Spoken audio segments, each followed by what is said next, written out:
Namaste, everyone, and welcome to Anchor the Light. And here we are trying to share something with you that hopefully will make you have more energy. A lot of times people say, I'm tired of being tired. Oftentimes, this does not have anything to do with maybe nutrition, maybe it's not had to do with some ailment. It could be our lifestyle. So I was looking at this Chinese proverb. It's quite interesting. Flowing water never grows stale. A door hinge never get worms or eaten because if it's moving. Flowing water never gets stale. A door hinge, door hinges open and close constantly, doesn't have worms. You see, oftentimes we have a tendency to go, oh, the more we get on the spiritual path, the more we need to slow down and just be chill. That might be true emotionally and mentally, to a certain extent, just relax and not be stressed out. But sometimes people mistake it to just be a lazy ass. Just don't do anything. Not doing anything does not make you spiritual. You still have to be active in many ways, but let's break it down. So let's go to the different bodies, okay? So let's start with the physical body. You already know this.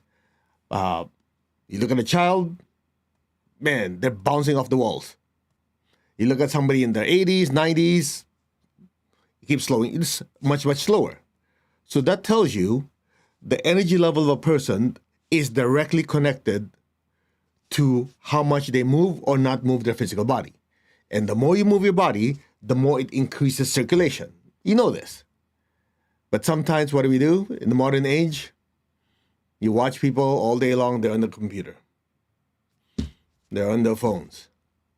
Whatever happened to people going out, walking, running, engaging in more sports? I know a lot of you do that already, but I do notice that in general, lifestyle, people have a tendency to go, yeah, I'm working so hard the entire day.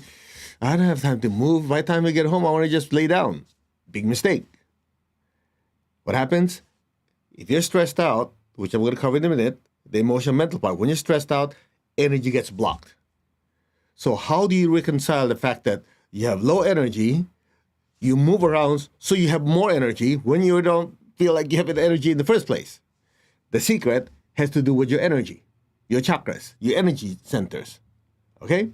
So, most of you already know your energy centers are responsible for absorbing vital force or life force from the environment, from different sources, spiritual source, solar energy, air energy, earth energy, and energy from other people. So your energy centers are basically the doorways for this life force to come in. The easiest way to understand it is this. This is your physical body, prana and life forces in the universe. There must be an interface that allows your dense physical body to be able to absorb this subtle, almost imperceptible for most people, current or force into your physical body. That interface is your energy body, which consists of your energy centers, the energy channels connecting them called meridians, and the electromagnetic force that radiates when energy flows in and starts moving. That's what you call the aura. They're all interconnected. So to make it more real for you, what movement does to your energy centers and your physical body, let's try something. Rub your hands together. Okay, press the center of your palms. This is just increase the flow in your hands so you can feel energy more. Shake it. Okay, now, let's just try something. Open your palms. Keep your tongue on the roof of your mouth. This allows better energy flow. Ready? Inhale. Exhale.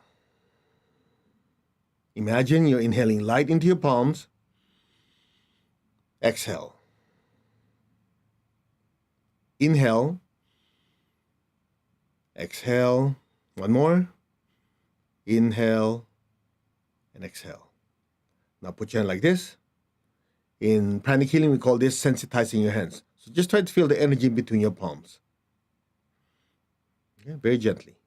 Now, some of you are going to be more sensitive. Some of you might not be as sensitive. Just do what you can. Don't expect anything. Because when you're dealing with energy, the more you want it, the less you will experience. Does that make sense?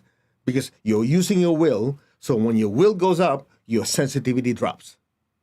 That's why when you try to feel energy, you try to see energy, the harder you try, the less you feel or see. Because feeling and sensing is waiting for the data to come to you. When you're concentrating, you're projecting. So you're using your will. So when your will goes up, sensitivity and awareness goes down. All right? So just do what you can. It's like, I don't care if I feel something, great. If not, doesn't matter. So just play with it. Okay, most of you should feel a something. Now, here's what I want you to do. Okay, go like this again. Just move the microphone, give more space. All right, ready? Now watch. Put one hand on top, put one hand on the bottom, like this. All right, this is your sensing hand, the one to sense energy. This is the one doing the experiment, okay?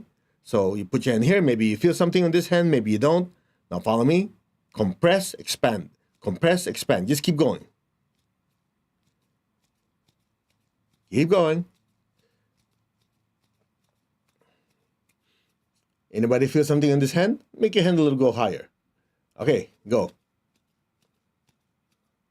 How many can almost feel like something pushing your hand like that?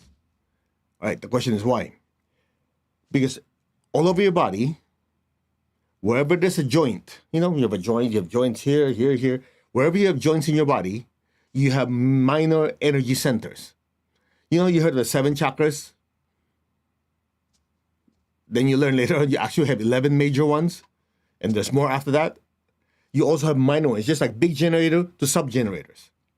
So all over your body, through your joints, you have minor energy centers, minor chakras. So every time you compress and expand them, it's just like if this is the energy center, as you compress and expand them physically, the chakras start spinning faster. So what you were feeling, the energy going like this, because the chakras going like this, like this, like this, like this, like this, like that. So you're feeling the energy going like this. So when a person just sits and doesn't do anything, you're not engaging the physical body, the chakras would be spinning at whatever rate. The problem is, if you sit and don't do anything, you just lay down and just watch TV and go like this on the internet all day long, your body's barely moving, guess what happens? Those chakras would not be as active because there's no physical movement. So when the chakras are not so active, watch this, not much energy goes in and out. If not much energy goes in and out, the energy channels that connect them will also not would not have as much energy. And you already know, in electronics, if you have a piece of wire or cable or lead, when current goes through, it produces a electromagnetic field. So when this life force is going to the chakras, going to the channels, energy radiates from your body. That's why you have a stronger aura. So you have a stronger and bigger reservoir to do what you want to do. Now, if a person just sits on their ass and don't do anything, what happens? Chakras are not spinning as much, not much channel energy goes through the channel, not much energy goes out, not as much or not as big of a reservoir for the body, emotions, and thought to use as fuel to do anything. It's just like one leads to the other. The more you don't do anything, the less energy you have. The less energy you have, the less you want to do anything. You're screwed, basically. Now you go, hey, how come you're so direct? Well, if I speak to you like, it's all right, everything can be fine, then I'm enabling your laziness. How do I know? I used to be like that. I used to notice, hey, the more I do meditation, the more I just want to be chill. I don't feel like getting up. And guess what happens? Over time, you become lazy. And you use spirituality as an excuse to do nothing. That's why my teacher always said, before you meditate, do your physical exercises. Okay? This allows the energy to flow better. Otherwise, when you meditate, some of you twitch, some of you have pain. That's because as you're meditating, as the energy is coming in, it gets stuck. So, simple exercises before you meditate. Then you do your meditation. After meditation, you should also move and shake your body to do what? To release energy you cannot handle or cannot absorb. And sometimes there's energy getting stuck in channels that might be slightly constricted. As you do your exercises, it flows through it. So the physical body is very, very important when it comes to your spiritual path and every part of your life. Now, a lot of you who have attended Tony Robbins' event, what does he say? Engage your physiology. So I'm sharing this with you because a lot of people, again, the mistake, being quiet and still to just being spiritual and not move. You have a physical body for a reason. The physical body is the vehicle or the instrument of the spiritual self or the soul. It helps, the soul moves the body allows the soul to be able to interact with the material world. Now, that's on the physical side. So make sure you move, you do exercises, you go around, don't just sit there and lay there and think that you're harnessing lots of energy. Movement creates more movement of life force. Next, when we talk about movement, we also move in the emotional world. Right? Remember, the topic here is flowing water never gets stale. So symbolically, it means as you move your body, more life force goes through your body.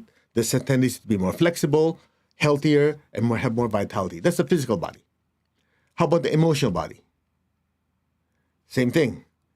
You want to exercise your emotional muscles. That involves the heart center and the solar plexus.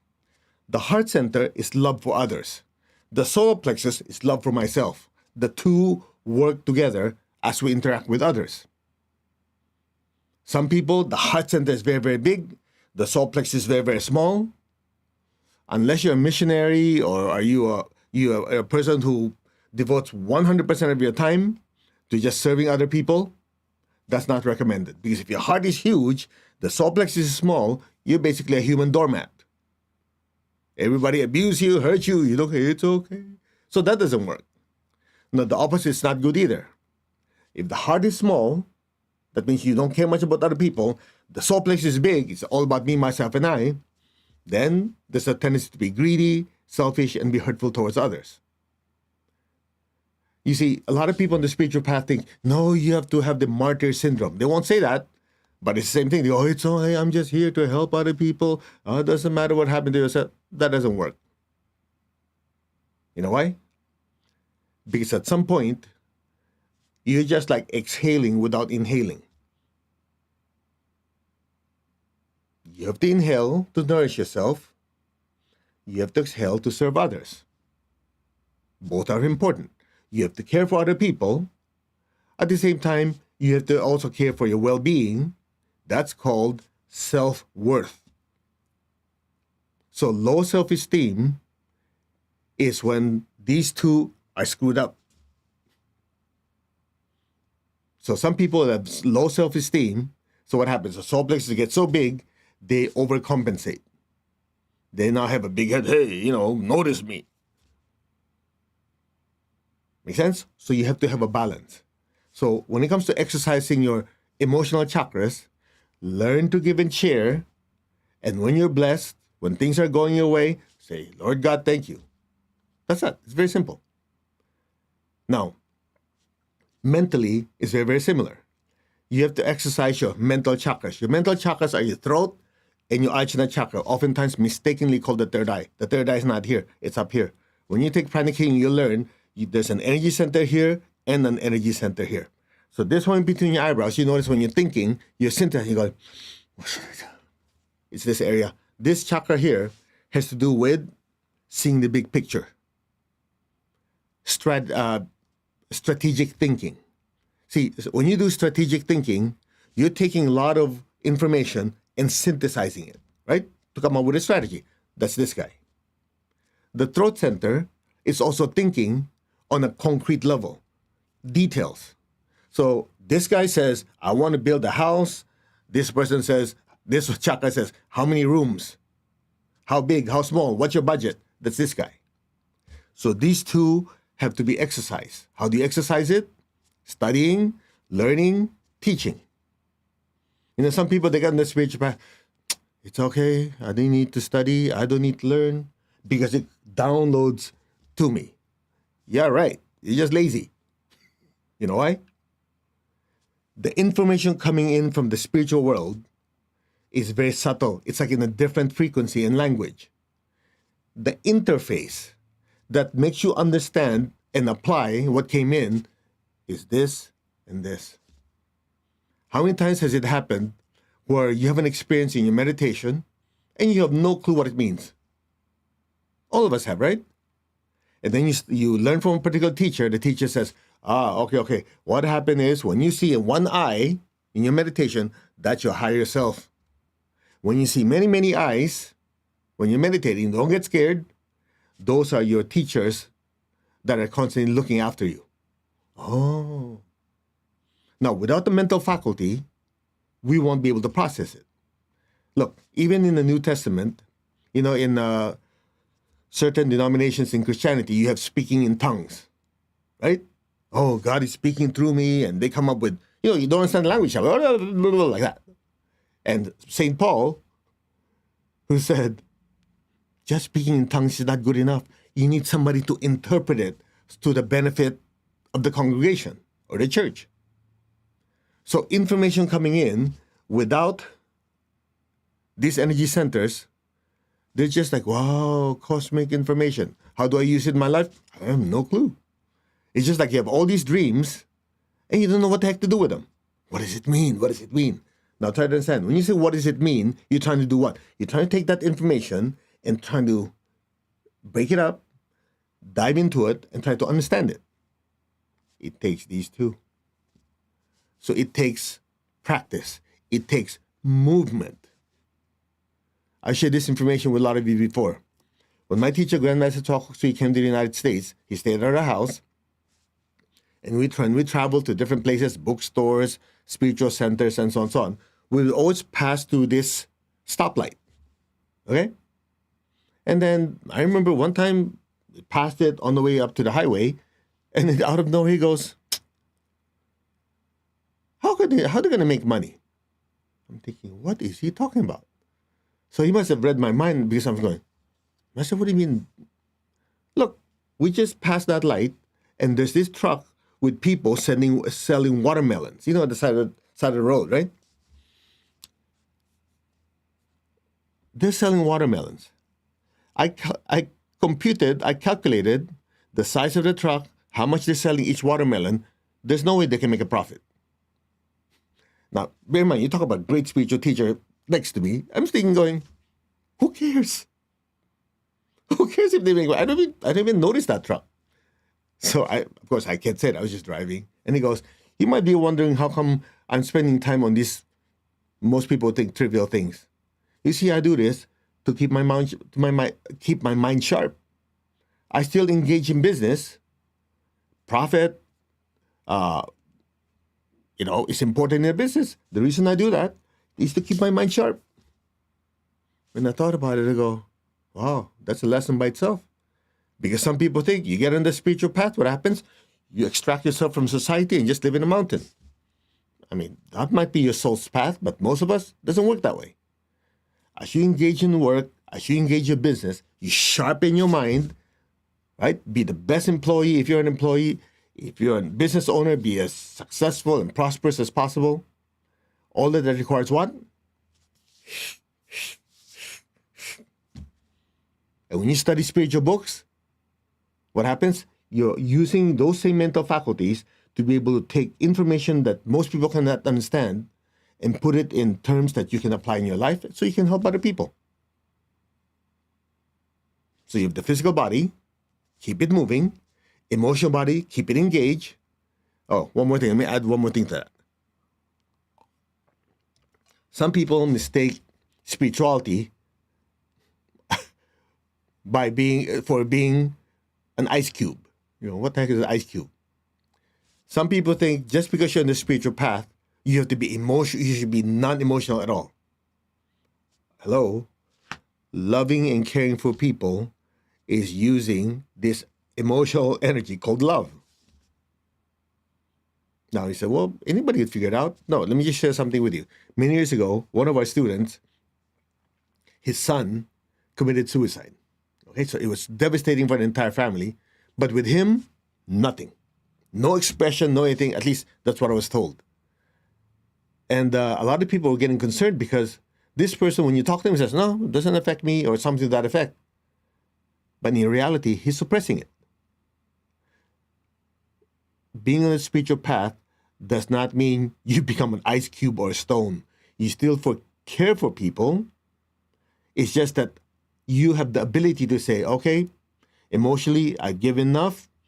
Let me slow down or diminish it. Or in other words, you have control over the emotion. Doesn't mean that you don't have any. When love, care, and compassion is needed, you can turn it on. And when there's a lot of negative energy, negative emotion, you say, okay, I don't want to engage in this, you can stop it. So don't think that, oh, I'm a spiritual person and you're just like ice cold. No, you're just suppressing everything. Make sense? So just keep that in mind. There has to be a flow. You care for other people, you care for yourself. Now, how about spiritually? Spiritually is quite interesting because now we're going from very, very dense, very physical, emotional, mental, then you get to the spiritual path.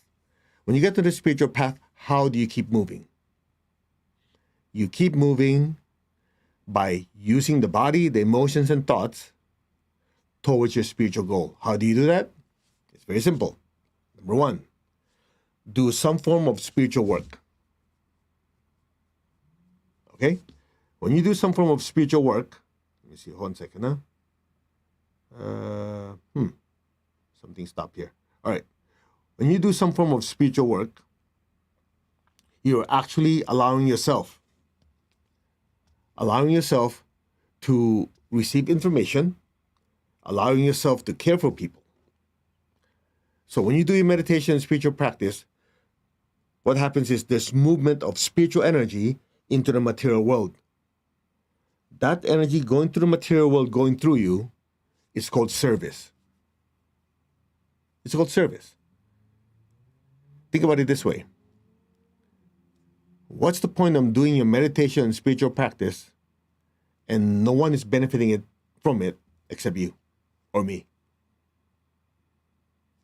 You want to lock yourself in a room, go live in a mountain, live in a cave forever. That's why the way my teacher explained it says, the more developed a soul is, the bigger the extent of service. The bigger your energy centers are, your capacity to serve others is also amplified and increased. Of course, my teacher being so direct, he says, hey, what's the point of having an aircraft carrier and just carrying a sack of rice? It's a complete waste. Then he goes, what's the use of having big chakras, big aura, big spiritual cord when you don't do anything to help anyone? It's a waste. Make sense? That's it. So as you look at every level, there's always movement, giving, receiving, absorbing, projecting. And one last thing, the one that a lot of people in the spiritual path don't want to talk about: money. When it comes to money, it's the same rule, same rule. There has to be inflow and outflow. Money comes in, you help other people who needs it, giving money to charity. Some people, the way my teacher explains it, some people, they have a spiritual, they have financial emphysema. I don't know if you know this, but emphysema, when people have, the body has emphysema, that person can inhale but have difficulty exhaling. So when it comes to money, some people, they take, but they don't want to give. So at some point, listen, there is no space to receive anymore because there is no release. So there has to be inflow, outflow, inflow, outflow. Just like your physical body, there has to be movement, inflow, fresh vital force, release of old energy your body doesn't need. You absorb love from other people, you give love. You absorb information, you know stuff, you give and share to help other people. Spiritually, you meditate, generate lots of spiritual energy, you bless other people, you do healing, you help people in need. Same thing. So when I was meditating on this Chinese proverb, we go, flowing water never grows stale, a door hinge never gets worm eaten if it moves. The key is movement. Now, as your body gets older, you notice I'm not saying the soul, I'm not saying you. As your body gets older, there's a tendency not to want to move as much. True? If you were to fight it, it will help your longevity and your youthfulness. Because as the body gets older, the chakras slow down, right? So the inflow of fresh prana and release of old energy also slows down. It's like the propeller slows down. Yet, if you compare that chakra to a much younger person, they're like, so common sense will tell you, if you can replicate the spin of your chakras like that of a younger person, doesn't it make sense that your body will start having similar energetic movement going in and out? Translation, youthfulness. That's why you have people who are chronologically old, but they have lots of energy. The opposite is also true. You notice there's some people, they're only in their early 20s, 30s. You look at them, like they're dragging the body around. Remember, the body is an instrument of the soul. When I say move your arm, what was moved? The arm. Who or what moved it? You go, I did. I moved the arm. You can choose to move it or not move it. Short of a severe physical impairment or accident or ailment, even then, unless it's something that's musculoskeletal, they can't, movement is very, very important. Movement allows the vital force and energy to flow through. And I find myself, in person, I look at myself and go, yeah, the days I don't feel like doing anything is the day I force myself to do it. Yeah, but you're not going with the flow. You see, people use that term, let's just say, conveniently to be lazy. That sounds harsh, but it's true. I've known people, yeah, I'm just going with the flow. My body tells me I should rest, not do anything. You've been doing that for months. You're unemployed. You're not doing anything. I think you're distorting the spiritual teachings. Get off your ass and do something. Movement, super, super important. I think we address it physically, emotionally, mentally, spiritually, and financially. Inflow, outflow, inflow, outflow. And energetically, if you have somebody who could see energy, when a person does all these, the chakras like, yeah. Movement creates more movement. So I hope that helps. Okay, let's meditate. Put your hand like this. Focus on your crown. I am that. I'm not the body. I'm not the emotion or the thoughts. I am the soul. I am a spiritual being of divine intelligence, divine love, divine power. I am that, the soul, the spiritual self. I am connected in one to my higher soul. I am connected in one with the divine spark, the divine spirit in me. I am a child of God. I'm one with God. I'm one with all. There's only oneness. Just be still. Just be still. We are one.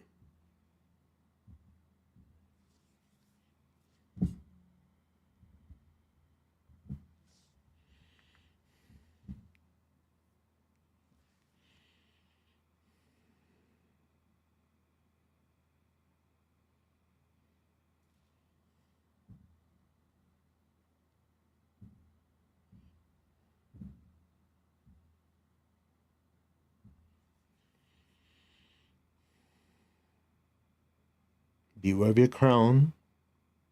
Just repeat, we are one. There's only oneness.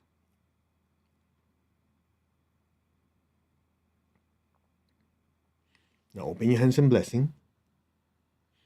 We'll do a meditation called the Great Invocation. It's a very powerful prayer to allow ourselves to be instruments to bless the earth. Again, we're not one blessing. We're just pipelines for the blessings to flow through, to bless the earth with divine intelligence, divine love, divine power.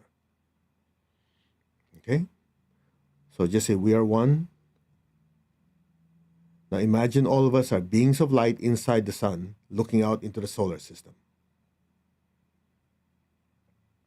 You say, we are one. There's only oneness. Now put like a brilliant beam of light collectively out of the sun and fill up the entire earth. Fill the earth with this brilliant, brilliant light. Let us chant Om 3 times. Om. Om. Om.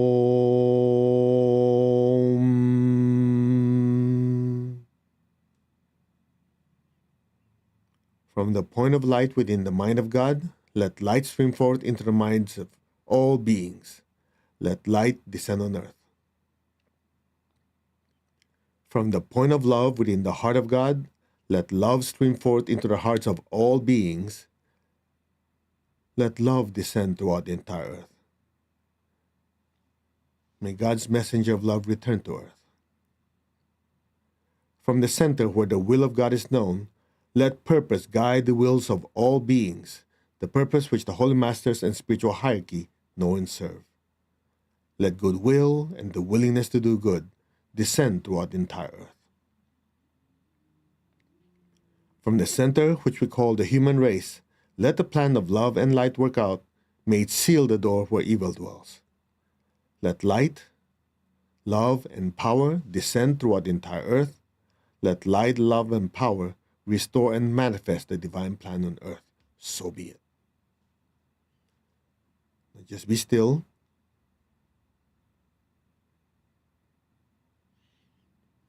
Just let the blessings keep flowing through us.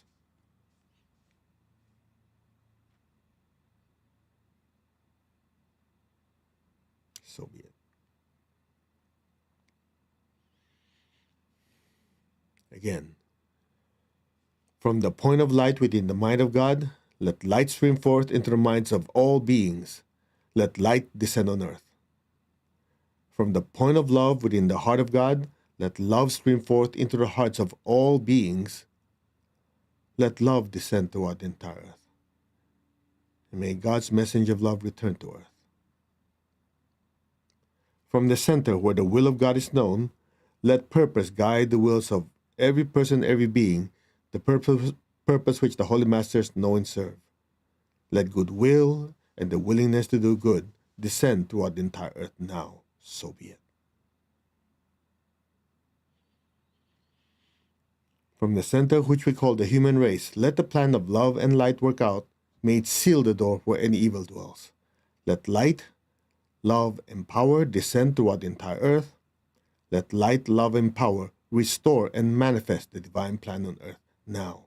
So be it. So be it.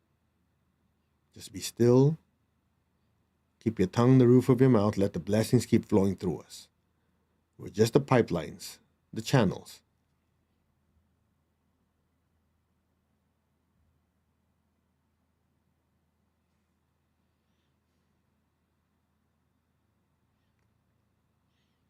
Now, for the third grade invocation,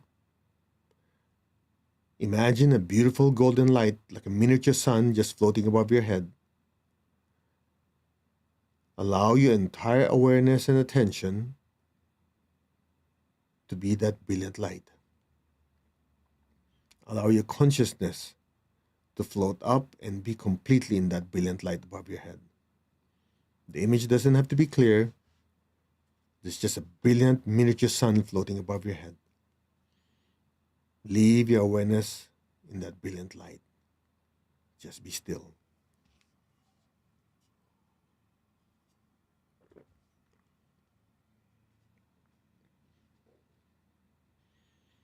Your attention and awareness is completely in that brilliant light.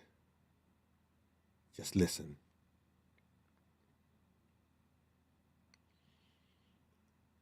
From the point of light within the mind of God, let light stream forth into the minds of all beings. Let light descend on earth. From the point of love within the heart of God, let love stream forth into the hearts of all beings. Let love descend throughout the entire earth. May God's messenger of love return to earth.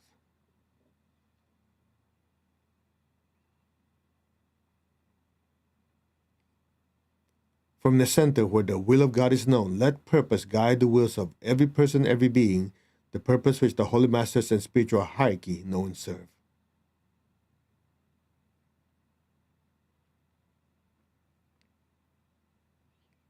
From the center, which we call all the different races, let the plan of love and light work out. May it seal the door where any evil dwells. Let light, love, and power descend throughout the entire earth. Let light, love, and power restore and manifest the divine plan on earth now. So be it. Be still. The meditation is being done for you in a higher level. Just be still.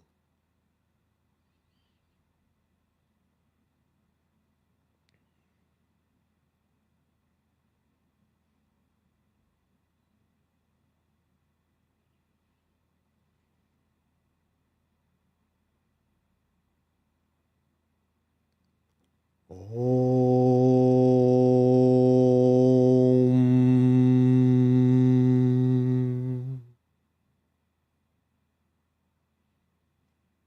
Om.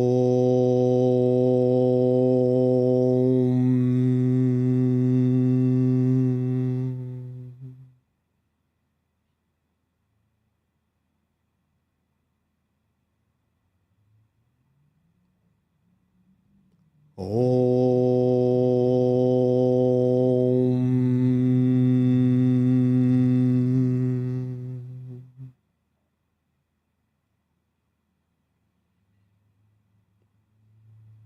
Be still.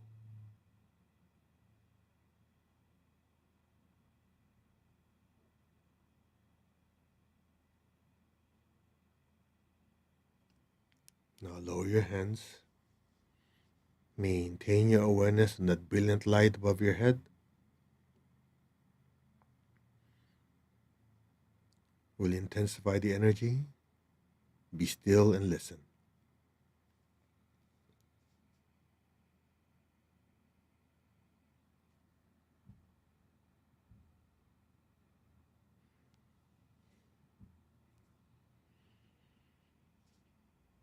Om.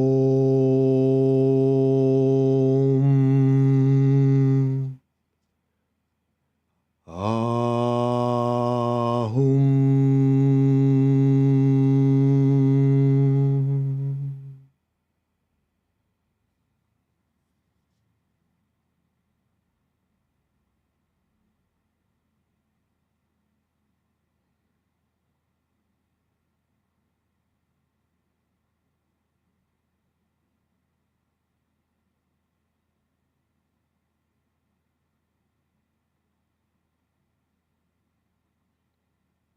Om.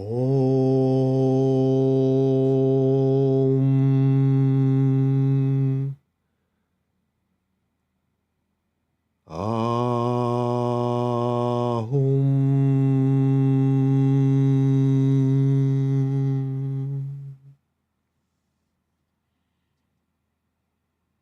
Be still. Be aware of the inner stillness. And let go now.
Gently, slowly, very gently and slowly come back to your body. Gently move your fingers, move your toes. Gently, slowly come back, raise your hands. Picture all the people you love in front of you. Fill them with golden light. May all of them be blessed with good health, with much happiness, with abundance and prosperity and spiritual oneness. So be it. May all be blessed. Bless your friends, your loved ones, especially the ones who need healing and blessing. Fill them with this intense golden light. May they be blessed on all levels. So be it. Now be aware of your feet, the base of your spine. Project golden light down into the earth. Fill the earth below you with golden light. Let our beloved Mother Earth be blessed with divine light, love, and power. Let our beloved Mother Earth be healed, regenerated, and revitalized. Blessings to Mother Earth. So be it, and so it is. Okay, let's give thanks to the Divine Supreme God, Divine Father, Mother. Thank you. To all the spiritual elders, holy masters, to all the saints of all traditions, archangels, holy angels, spiritual helpers. Personally, to my teacher, Master Chakras, Mahaguruji Mailing, thank you, in full faith. So it is. Right, open your eyes. So I hope you enjoyed the meditation. And if you're sensitive, you might have noticed it's quite intense. It's still, but you can feel some power. So, just put some special sauce so you can go deeper in your meditation. So I would recommend after the meditation, get up and do some exercises so you'll feel better, so you absorb it better, more, okay? I think that's it. So we will see you Wednesday, and we do our best Monday, Wednesday, Friday, 10 a.m., 6 p.m., but sometimes because there are other things we're trying to accomplish, certain projects, or I'm traveling, so it might deter from it. But online, we leave all these meditations online, and if you look at whatever platform you're looking at, we have at least maybe 12 to 1,500 different videos, lecture, meditation, okay? Share this with as many people as possible, and the more people who meditate, do their spiritual practice, and really anchor this spiritual energy, that's how you help the evolution of the planet. Namaste. Thank you very much for allowing me to serve you, and we will see you in the next Anchor the Light.